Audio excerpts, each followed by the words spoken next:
Assalamualaikum warahmatullahi wabarakatuh. Perkenalkan, saya Muhammad Saifullah, calon guru penggerak angkatan 5 dari SMK Negeri 2 Kota Dumai. Dalam video ini saya akan memaparkan strategi dalam menerapkan pemikiran Ki Hajar Dewantara, yaitu pendidikan yang berpihak pada murid, serta bagaimana cara mengembangkan dan menerapkan pemikiran Ki Hajar Dewantara ini di kelas dan di sekolah tempat saya mengajar. Di antara pemikiran-pemikiran dari filosofi Ki Hajar Dewantara yang akan saya terapkan dalam proses pembelajaran, yaitu adalah pendidikan yang bersifat menuntun, yaitu menuntun peserta didik sesuai dengan kodratnya masing-masing, baik itu kodrat alam ataupun kodrat zaman, serta melakukan inovasi yang menarik dalam proses pembelajaran agar pembelajaran tidak terlalu monoton, sehingga proses pembelajaran dapat lebih menyenangkan dan akan mudah difahami oleh peserta didik. Serta juga dalam proses pembelajaran saya menerapkan pembelajaran yang sifatnya berkelompok dengan alasan sesuai dengan sosiokultur masyarakat di tempat saya mengajar, yaitu kultur Melayu, di mana kental dengan budi pekerti dan sifat gotong royong serta kerjasama. Nah, dalam pembelajaran berkelompok ini juga akan membuat siswa ataupun peserta didik melatih kerjasama mereka serta budi pekerti mereka dalam proses pembelajaran. Lainnya, saya menerapkan pembelajaran berkelompok, yaitu sesuai dengan filosofi pemikiran dari Ki Hajar Dewantara, yaitu pembelajaran ini dapat diibaratkan sebagai suatu sistem tata surya, di mana murid-murid dianggap sebagai planet-planet yang mengitari matahari. Setiap planet berevolusi sesuai dengan garis edarnya masing-masing dengan kecepatan yang berbeda-beda, namun tetap bergerak. Ini menurut saya dikarenakan setiap peserta didik itu spesial. Artinya mereka memiliki daya tangkap yang lemah, yang sedang, dan bahkan daya tangkap yang sangat cepat. Jadi dengan keberagaman mereka, saya susun pembelajaran berdasarkan kelompok, di mana di dalam kelompok tersebut terdapat 3 variasi tersebut. Dengan harapan berbagai variasi tersebut mereka dapat saling berkolaborasi satu sama lain, saling mengisi kekurangan, dan bagi yang lebih cepat itu bisa membantu temannya yang masih sedikit lambat dalam menerima proses pembelajaran. Namun daripada itu, sebagai seorang guru, kita tetap harus hadir di tengah-tengah mereka ketika kita perintahkan untuk berkelompok dalam mengerjakan suatu proyek ataupun suatu tugas bersama-sama. Kita sebagai penuntun tetap harus hadir di tengah-tengah mereka, agar yang pertama, contohnya adalah nilai-nilai budi pekerti itu dapat mereka rasakan. Ketika mereka berkelompok, mereka akan bersih tegang atau mereka akan punya pendapat masing-masing, ego masing-masing. Nah, di situ peran kita sebagai guru agar mereka dalam berdiskusi ataupun dalam menyelesaikan suatu masalah di kelompok tersebut itu bisa tetap terarah.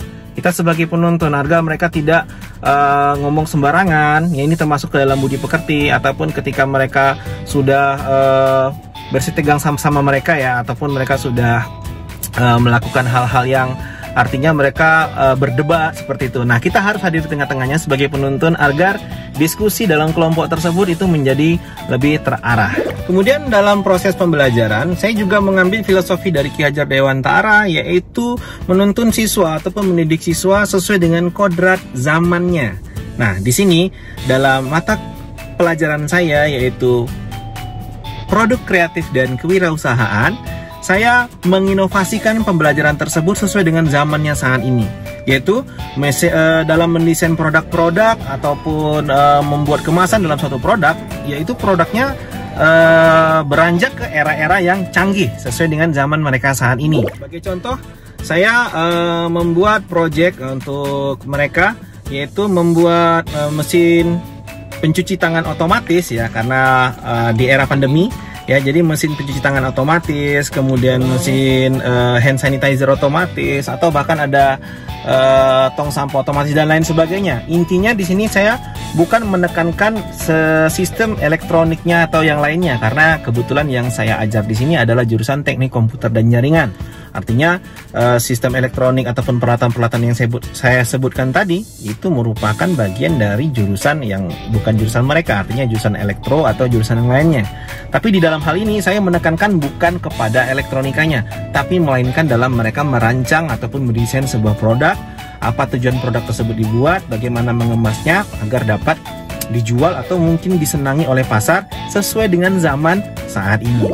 Awalnya saya yang menentukan proyek apa yang akan mereka buat, yaitu tadinya saya membuatkan mereka membuat mereka ide mencuci tangan secara otomatis, ya, artinya kita tidak perlu menyentuh alat tersebut, kita hanya dekatkan saja tangan, kemudian air otomatis sudah keluar, kita bisa cuci tangan. Begitu juga hand sanitizer. Hand sanitizer itu akan keluar dengan sendirinya kalau kita mendekatkan tangan. Awalnya saya pilihkan seperti itu. Namun setelah itu saya mengambil kebijakan dari yang Merdeka Belajar. Saya memberikan kesempatan kepada peserta didik untuk memilih dari apa dasar-dasar yang sudah diajarkan dengan produk-produk yang kekinian ataupun sesuai dengan zamannya mereka yang canggih-canggih serba otomatis. Saya suruh mereka memilih apa yang akan mereka buat, sesuaikan dengan keinginan mereka. Ya, di sini sesuai dengan filosofi bebas ya, ke pendidikan yang berpusat kepada murid, artinya mereka merdeka. Akhirnya saya mendapati mereka memilih tetap seperti yang saya bilang tadi, namun dengan variasi yang berbeda. Ada yang membuat tong sampah otomatis, ada yang membuat lampu kamar, ada juga yang membuat macam-macam ya. Jadi mereka lebih bervariatif sesuai dengan keinginan dan kesenangan mereka dalam belajar. Namun inti dari pembelajaran tersebut dalam mendesain sebuah produk, dalam memasarkan produk, dalam mengemas produk sesuai dengan mapel produk kreatif dan kewirausahaan itu tetap tercapai. Nah, tantangan dalam menerapkan proses pembelajaran ini yang pertama yaitu yang sesuai dengan sosiokultur mereka, yaitu di sini di lingkungan Melayu, yaitu kompak, kerjasama, dan saya menyuruh mereka untuk berkelompok karena mereka seperti yang dijelaskan tadi, seperti ibaratnya sistem tata surya, mereka ibarat planet yang saling bergerak dengan kecepatan yang berbeda-beda, namun semuanya tetap bergerak. Ada yang lamban menangkap, ada yang sedang dalam menangkap pembelajaran, dan ada juga yang cepat dalam menangkap pembelajaran. Dengan harapan mereka akan bisa saling mengisi satu sama lainnya. Nah, tantangannya di sini, saya terkadang masih ragu ya terhadap siswa, artinya belum begitu fix 100% bahwa anak ini kurang dalam menangkap, anak ini sedang ataupun anak ini cepat menangkap ya. Nah, dalam menentukan mereka yang sedang menangkap ataupun yang kurang dalam menangkap ataupun yang bagus dalam daya tangkap pembelajaran itu kadang-kadang masih ada salah ini ya, salah prediksi ataupun salah pilih.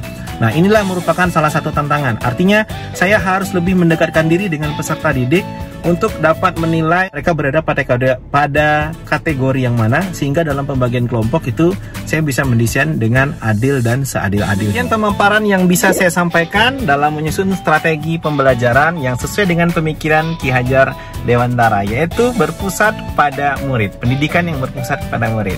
Demikian saya ucapkan terima kasih. Wassalamualaikum warahmatullahi wabarakatuh.